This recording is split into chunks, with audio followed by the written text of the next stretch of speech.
This is the Global Podcast Network, where executives and professionals connect, share, and inspire. Stay tuned for the conversations that drive success.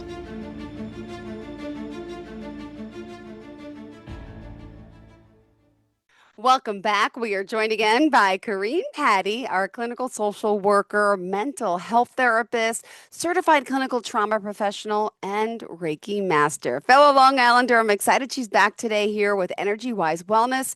How are you doing today? Doing great. How are you, Jill? Fantastic. Had a great holiday weekend. How was yours? Busy and wonderful. I know, now back to reality, right? It's all right. It's okay. Truth. So I'm excited that you're back here today. And I know for today's show, we're doing Energy Wise Wellness, integrating with healing of body, mind, and soul. So tell us a little bit about this. Sure. So, Energy Wise Wellness integrates the healing of the mind, body, and soul, just as you had mentioned, and noticing how powerful we are in healing ourselves on all levels, right? We have this power to heal ourselves. Sometimes people feel lost, they feel trapped, they feel like they don't know what to do or where to go. And guess what? You have the answers inside of you. So, really, really delving into trusting in yourself and the healing powers that we have. And we're going to learn all about this throughout the different podcasts that we have. Today, we're going to focus on the body part, the physical health. Okay, perfect. We will do that. Physical health, and you mentioned this Maslow's hierarchy of needs, right? Yes. So last time I mentioned the Maslow's hierarchy of needs. And, Maslow had a very growth mindset. He really believed in the tremendous potential that people have to develop themselves and to reach their truest potential and to reach that tippy top of the pyramid, the self-actualization, the self-realization, where we're going to be able to create more and learn more and integrate that into our lives. So we're going to start with the basis of this, with the physiological needs that is at the base of the pyramid. The physical meaning air and oxygen, water, food, sleep and rest, physical activity, exercise, movement, and so on and so on and so on, right? All of the grounding things. So when I meet with a client, I assess the person and environment functioning. How are they functioning with their environment? And when we're talking about the physical health things, when you have mental health things going on, you're going to see the biological effects of that. Yep. Mm-hmm. So, people, if you're having anxiety and depression, you're going to notice things like headaches, extreme fatigue, sleep issues, insomnia, body aches, rapid heart rate, probably as well, different muscle pains and tightness, and so on and so on. So, that's a result of the imbalance in our hormones and neurotransmitters from it could be from the digestive issues and things like that. We'll get more into gut health stuff after. But Perfect. noticing that, right? So when we have these mental health issues, they're physically affecting us, right? So everything is all connected. So really noticing how it's affecting us and noticing what our programming is, once again, revealing what's the programming in there. Yes. And what do we want to change so we can heal our body. Right. And you mentioned programming, but also conditioning, hardwired as well, right? Yes, because we're very, our brains are like a computer. We're very hardwired from when we're born. And, through society's expectations, through our family's expectations, through our own expectations of ourselves and the way we perceive things. So really, you can look back into your history and see some of your habits now and see, where did that come from? Where did that habit come from of maybe not taking care of my physical health and leading to different mental health issues. So we want to expose this programming and start to put in the small steps to develop healthier habits. Sometimes we need little steps at a time because the brain is resistant to change. It likes its cozy comfort zone. So we have to put it in slowly, sometimes quickly, but depending on how we're feeling, really. So making the small changes day by day, being consistent with it, remembering that it takes the 21 plus days to make or break a habit. So you're going to have to be Yes. consistent with this new programming that you're putting in for your physical health that we're focusing on today. Got it. Well, thank you for that. And also, we're going to talk about how do you assess someone for this readiness for change? And then we got to make that plan, that shift, as you say. And I know consistency is key. So, do you want to kind of talk a little bit about these small steps and, how, we get started? What are some of the basics? So really when I'm working with someone in sessions, I'm assessing their current functioning and also assessing their readiness for change because we can keep coming to session and doing the thing and chatting and venting, which is great. Venting is cathartic and things. But if there's no plan, we're kind of just spinning our wheels and stressing kind of more. And I want therapy to be a healing environment. I really strive to create a safe space. So if there is some kind of plateau or we're not really making changes, we need to talk about how ready are you to make the change? How committed are you to make the change? We can even do it on a Likert scale from 1 to 10, rate your readiness. And where do you want to be? And how can we get you there? What's the barrier to getting there? How do we break through that barrier? So really focusing on that, having realistic expectations as Okay. well Mm-hmm. and um some days are going to each day is going to be different. Some days we're going to feel our best is going to be different than another Yeah. day, right? We're trying to be our best selves here, working on ourselves. So our best may vary from day to day. We may not be feeling well. Some days we may have more energy, right? And physical health obviously plays a big role in our energy levels. So we're going to start with the basics, Okay. with assessing the physical health. Have you gone to your yearly physical? What's your blood work looking like? What are do you like your doctor? Do you need to change your doctor because you're not feeling it?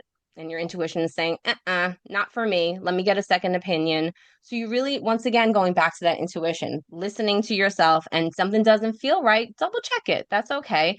You want to be, you want to be diligent in it, but not obsessive, right? Because that borderlines you're going to be have a mental health issue. So really focusing, being real with yourself and saying, all right, I'm having these things going on, and what do I need to do to help myself? What are my routines that I need to change to help with my physical health? So noticing different routines as well. What is your hygiene routine? What are your self-care routines, morning and evening and things like that? Second. Also thinking about different holistic ways to heal the self. There's different teas, herbal teas, and different supplements that can really, really help with mental and physical health. And I don't know that we delve into them enough because there's a lot of commotion about taking a special pill to make things better. And medication helps for sure, but you still have to do the work. It's Yeah. not going to be a magic pill. You are the magic pill that's going to heal yourself. So you have to really do that work. So, and we'll get more into that. Remembering also that there is so much information out there, Jill, and I cannot possibly squeeze all of it into a half-hour podcast, right? Or Yes. however long this is. There's just infinite amounts of knowledge out there. So remember to educate yourself.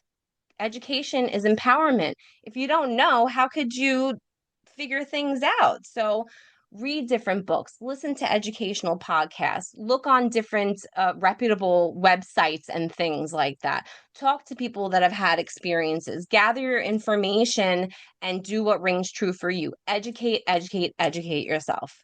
Expand your mind, expand your consciousness, right? So that's a big piece of it. And like I said, medication if necessary, but I like to do that as a last resort. I like to recommend that to my clients as a last resort. I'm not a doctor, right? But I am a healer. So Mm-hmm. I like to go the holistic route, and sometimes medication is necessary at some point. So that's absolutely your decision. Absolutely, exactly. And it's good to explore all different ways because medicine and holistic, modalities, everything I think has a place. And I love that we're seeing more and more of that these days, the integration of all that, right? I And I agree know, 100%. and you mentioned, I know food is medicine. We want to talk about our chakras and so much more, but we're going to get to air oxygen next. I don't want to jump the gun. Mhm. Right. So we're getting into these different physiological needs. We're going to start off with air and oxygen, right? Remembering this breath of life, right? We need the oxygen in our cells, in our lungs, in our body in order to live, Hmm. really. So thinking about doing different breath work and things like that, a lot of times we breathe really shallow and we need to breathe deeper. We need to do the breathing exercises so we're oxygenating the body. Exercise is really good for this, because you're breathing at a certain rate, you get your heart rate up, all the different things. So that's the basics about that, right? We need air and oxygen. So making sure that we're getting plenty of that and even going out into clean air spaces to get the oxygen as well when we can. So the next one is water, right? Hmm. Water is so healing and so cleansing, and it's a great way to really heal ourselves. So not only drinking water, right? A lot of us are walking around very dehydrated, walking around like Hmm. raisins out here. I Oh, know who you I are know. because I have been one of these people. It's we go up and down with it, right? So once again, it's a habit. Yes. So what are you doing with your water? Making sure you're drinking clean water, at least half your body weight in water you're supposed to be drinking a day. So a lot of us are not doing that. I also, you know, like to bless my water as well. Water holds consciousness. So this is the energy part that we're bringing in here, blessing it, and praying over it, telling it what we want it to do, clear any blockages. I want, bring me physical health, love, wellness, whatever it is, you can program it to do that for you. So, really putting your energy into the water to do that. Also, water is very cleansing spiritually and physically, taking healing baths. Yep. Swimming in bodies of water, that's always going to be really healing. There's something with regards to the ions in the water that's very healing for our cells and such. So, this is scientific stuff, right? So we need to notice all these natural ways that we can heal ourselves, and water is definitely one of them. And how much water do we? As I'm looking around, I'm embarrassed to say I have no water right now, but I usually do. How much Yes, water a yes. day is it again? I mean, I forget Half the your half of the body weight. weight. Okay, okay. Half your body. So take your body weight divided by two. I personally like to I have my 32 ounces, Yeah. so I don't play with that. But there's sometimes when I don't drink enough water and Okay. I feel it the next day. You have a headache. Sometimes when you're dehydrated, you think that you're hungry, but you're really thirsty also. So noticing all these cues. And then remembering now we're going to go to the food part, right? Really utilizing food as medicine and Yep. eating healthy whole foods that are going to nurture our body, reading labels, making sure you're not eating things that are Mm-hmm. toxic, no inflammatory oils and things like that. And you do your research for all of this as well. No processed foods and or limited sugars because that feeds cancer.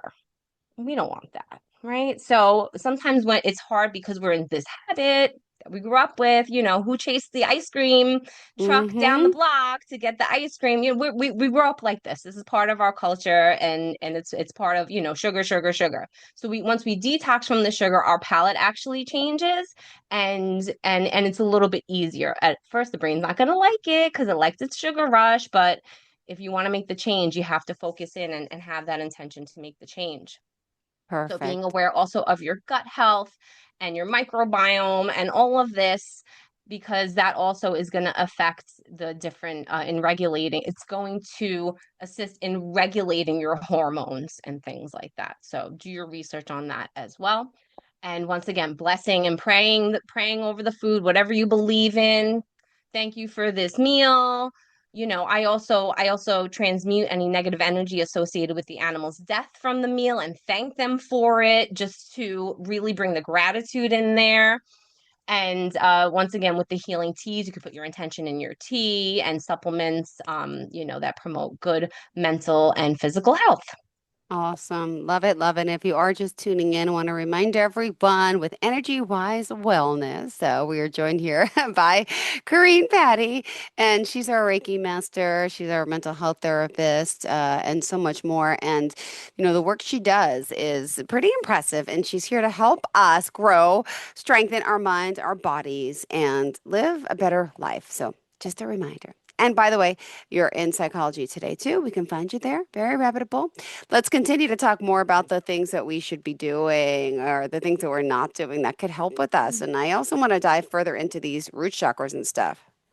Okay, sure. So we're going to get into the sleep and the rest next because, our sleep and rest routines, while we're sleeping, we're really healing and repairing. So it is very important to get enough sleep and thinking about what's your sleep routine, how are you preparing for sleep, what's your hygiene routine before sleep time, and also the thoughts that you're having before sleep are very important because you're going to be, as Deepak Chopra likes to say, feeding your consciousness.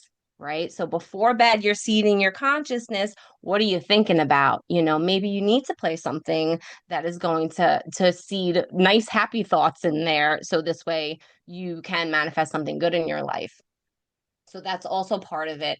And also deep rest through meditation. You're going to get into the same type of healing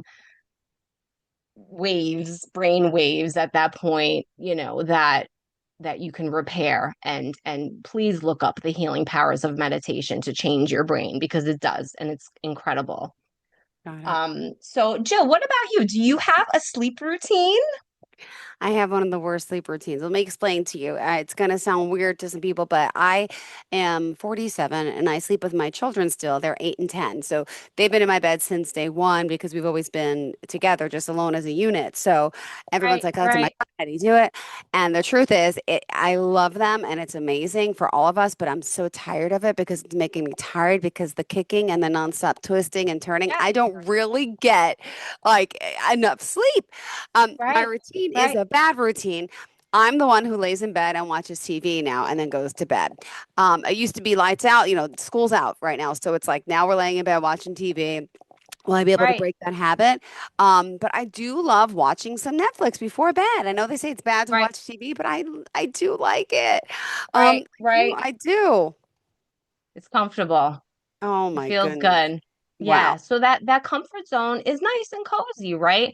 There's also some changes it sounds like that you want to make. So your kids are in a routine and you're in a routine. So they're going to probably tantrum or protest if you say, not tonight, kids. So and then you feel bad and then you have the mom guilt and all the different things. So we don't want that. So it's got to be little incremental changes. And we'll get into parenting things in further podcasts as well with rewards and consequences and things like that. So noticing that part of the routine and seeing, where you want to change it. How can you make small changes? Because if you do a big overhaul, everybody's going to be upset. And we need to ease into these kinds of things. So also, even before bed, do you wash your face and brush your teeth? Sometimes I forget, it's all these different things, really just taking care of yourself and seeing where the routines lie and shifting them little by little, right? Trying a meditation before bed. You could do a meditation with your kids before bed. You could just play Ooh, it, boop, right? not a bad So idea. And yeah. tell me, what is your routine? Tell me what is the best routine to have? You probably have it. I have a decent routine. I try to stick to it as much as possible. I do the wash my face and brush my teeth, and I'm always stretching before bed. I always recommend that for people, especially if they have sleep issues, to stretch before bed because you're going to release the tension out of your muscles and you're going to get that deep breathing, which is going to really activate your parasympathetic nervous system and that the vagus nerve that is a big piece of that. So the breathing, especially, but the stretching, anything that's really relaxation, and then you're going to get that relaxation response. Sometimes I'm doing a child's pose, maybe on the floor, stretch, and then I'm yawning already before I'm even done stretching. So I'm like, all right, ready for bed now. And then once in a while, I'll listen to a meditation before bed, but always making sure that I'm having healthy thoughts before going to sleep. Got it. Interesting. Yes. And, also you mentioned meditation, right? And this is something that always gets me. Some people don't understand meditation. I do a little when I wake up in the morning type of meditation where I'm grateful, I'm thankful. I think I lay, but what is a normal meditation for someone that, is just starting out? I would start with shorter amounts of time to start, and that's great that you have that routine, Jill, because that Hmm. we're going to get into that more so further down the line, the morning routines, and really making sure that you're doing the first 10 minutes after you wake up, that you're putting in the good information for yourself. So that's an excellent part of your routine that you have, and bringing in that attitude of gratitude. Yes, I'm all about it. So, um, so really, can you repeat your question? Yes, it was about meditation, right? What are something that people could start doing that maybe are afraid of this Yes. Oh, meditation thing? I Just a basic, apologize. yeah, yeah, yeah. Yes, yes, I got too caught up. Okay. So 3 minute meditation. Start with a 3 minute meditation. If you don't like doing a guided meditation, I would recommend just trying to sit quietly and really focusing on the breath as your anchor for the present moment to stay in that mindfulness in that present moment. Every time your thoughts go away, go back to the breath, back to the breath, back to the breath. And we'll get into some type of meditation so we can practice also together. So let's move into the physical activity because I'm not sure how much time we have left. And so physical activity for overall health, regulating your body, getting in that oxygen once again, and boosting mood and energy levels, and to release stuck energy. A lot of times we need to get this energy out that is stuck. And it really helps to release that energy when we do some kind of exercise.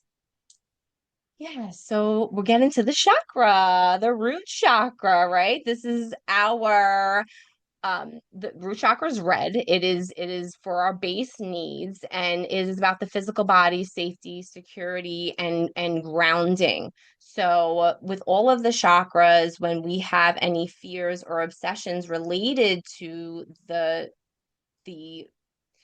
mindset of the chakra, let's say, we the chakra suffers, so we have to clear out this negative energy to bring it into alignment, and we can transmute energies in our chakras by doing meditations, by grounding in nature. When we can do different things by using the elements. The different elements are going to help to transmute energy from our physical bodies. So the earth has different electrons that are going to nourish our body. And there's a documentary called Earthing that talks all about this. It's wild stuff. They get all scientific and stuff in there as well. So really earthing, bare feet on the ground, hands on the ground, really, you can even meditate in nature, which is fantastic. And then the air, right? The breathing and the oxygen and the wind. The wind. Do you ever feel when the wind is passing by you, like it's cleansing your energy? So we really want to have this vision for this. And then the water we spoke about before, with the drinking enough water and using water to heal yourself and to cleanse anything away. And fire too. Fire, you've seen people do these rituals where they're letting go of the past and they're throwing pictures in the fire and letters in the fire. You can also mentally transmute with fire as well, into the violet flame.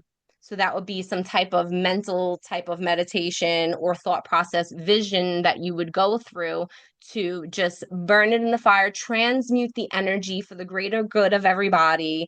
And that's very healing. So using the elements to heal and help bring the root chakra back into alignment as well, and really grounding into Mother Earth.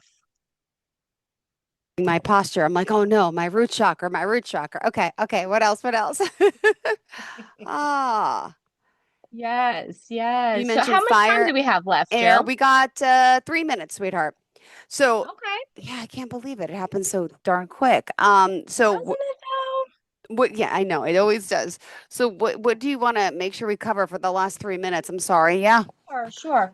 So if you're listening to this podcast and you're hearing something that resonates you, this is your call to action. The Mm-hmm. call to empower yourself, to heal yourself, to awaken yourself to your divine birthright to be abundant in this life. I can help you get there. Please contact me. I have Aw. a free 15-minute consultation. I work with individuals, I work with groups, I work with couples and families, and we're going to You there?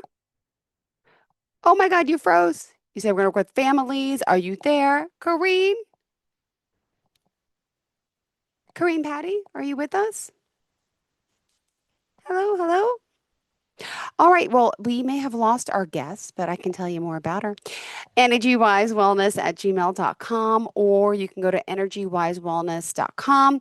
She does offer a free 15-minute consultation. And next week in her podcast, we're going to be talking about a case of what ifs, exposing the chains that bind us and shifting to a healthy mindset. So again, Corine Patti, pleasure having you here as our Reiki Master, Energy Wise Wellness. And again, she's a mental health therapist, certified social worker.